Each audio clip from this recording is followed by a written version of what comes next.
this 10-minute real-time drawing video suitable for a daily 10-minute drawing exercise, or 15 or 20 minutes as the consistency, but also the sense of having a set time limit to do it in, is a very helpful learning to draw improvement strategy. And this subject is something we don't see much in Australia where I live, and that's a windmill that we came across in sort of like a museum village in northwest Germany. I think these buildings are all original and they were moved here from different locations when they were going to have to be pulled down for one reason or another. Now, it's a bit unusual in that I draw it larger than life size or photo size.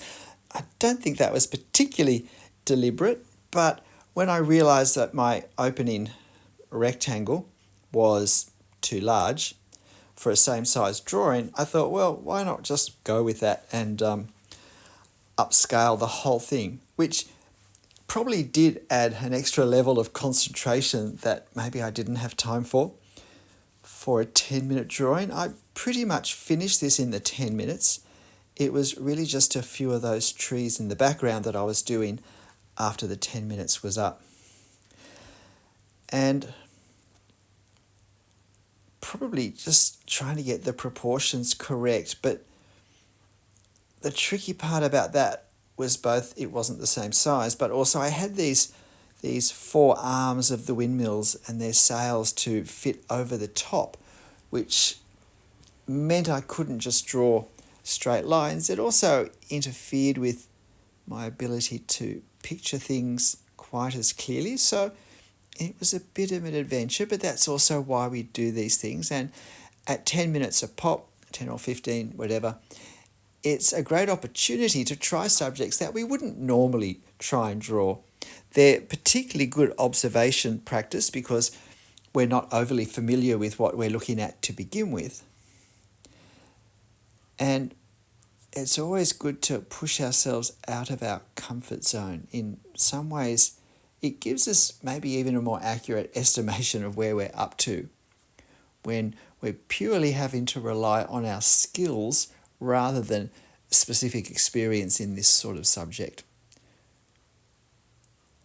So, because it was relatively simple, I know that I did go a little bit slowly, which was fine because I felt I needed to observe more carefully, and the few angles that there were, I wanted to try and get them correct.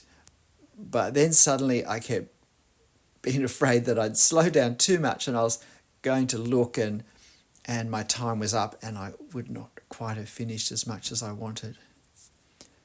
So when there is a time limit, it can be a tricky thing. And probably this top section I thought was going to be the most tricky. I was looking at the shapes that we see in that triangular pyramid, step pyramid type roof, and I was hoping to get the same sort of angles visible on each side of the sail. And also just to have that slight non-vertical tilt to that upright arm was also something I was trying to do. It's often tempting when something is almost straight in a reference just to make it straight and think, well, that doesn't really matter. Sometimes we do that and it means that we don't see perhaps some of the other slight alterations that we now need to make to keep it all consistent, and we can actually introduce into our drawing something that just doesn't feel quite right for some reason or another. And I'm not too sure how far up to take these sails. The two side ones are cut off in the original photo. They feel longer than the top one. The top one, of course, is much more foreshortened than the two side ones because it goes up into the sky, so we're looking up at it. It's moving away from us. It's a plane that's moving away from us, and therefore it foreshortens as it moves away. In this case, the moving away, though, is upright. the apparent size of the lower vertical arm of the windmill looks quite large because it's not foreshortened almost at all. We're virtually looking straight at it, which means we see it fairly well in its actual length. So this is quite a tall windmill to create that foreshortening effect so dramatically in the upper of the two vertical arms. And now I decide to do something to represent the shingles, the wooden shingles. Now they are very close together. I'm only going to represent the horizontal rows. I'm not going to try and do any vertical lines to represent individual shingles. But particularly in a drawing where there is so little line work otherwise, putting marks such as these on, I think, is helpful just for increasing the interest in what we're doing. I tell you what, it was tricky with that front box shape, because as I drew it, I kept thinking, oh, it's too wide, and then I think, no, it's not long enough, or it's too short, or I couldn't decide if it was right or not quite right. And if it wasn't quite right, I couldn't quite decide if it wasn't quite right on the height or on the width. So I don't know what was happening there, but there's no great stakes with this anyway, so it's good to let go sometimes. Now I'm trying to do some of the shadows. You'll notice I'm using vertical hatch lines for the shadows. That's so they don't get simply lost in the horizontal lines that I've already used. I could have done the horizontal lines for the shingles down this side, and I probably would have if I'd felt more confident at the time, but I decided just to go fast and dark with those. Now, I didn't get that angle really well done.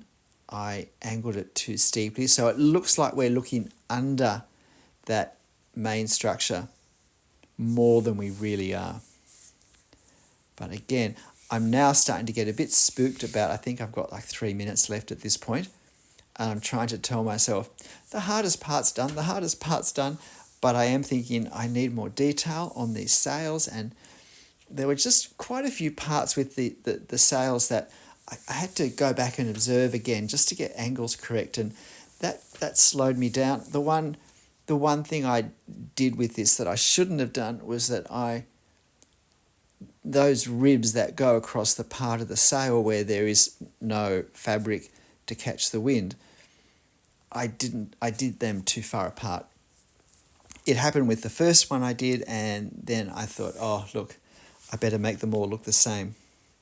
That is the sort of detail to not capture that I think is probably just rushing or carelessness. I think it starts to mess with the idea of the scale of the overall object. It, in some ways, can start to make the windmill look like it's a bit smaller than it really is. And so now trying to work out the angle there, and trying to reference off my photo first, and then on my drawing the same way, exactly where some of these end. Now that upper sail is really too wide and too high. I haven't foreshortened it enough.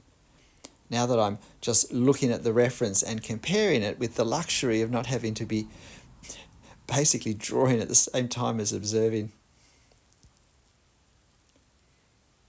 But I do enjoy the pressure that the time limit puts on me, and particularly this particularly brisk time limit. It is nice for a change and to force myself to take more risks and be more gestural in my lines and marks. After so many large detailed drawings that took hours and hours and hours to draw, there is something in brisk lines that capture accurately enough and capture the feel of what we're looking at enough that they can often tell a more interesting story, I think, than a more precisely drawn exact drawing.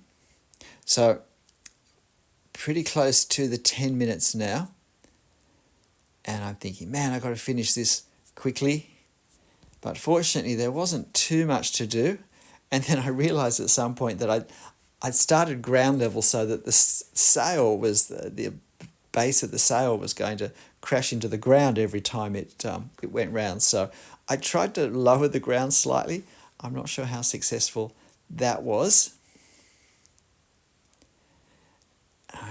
I realized there was a figure, an adult figure in there, so I stuck it in without really not looking carefully enough, I don't think, to just check the scale and where the ground was.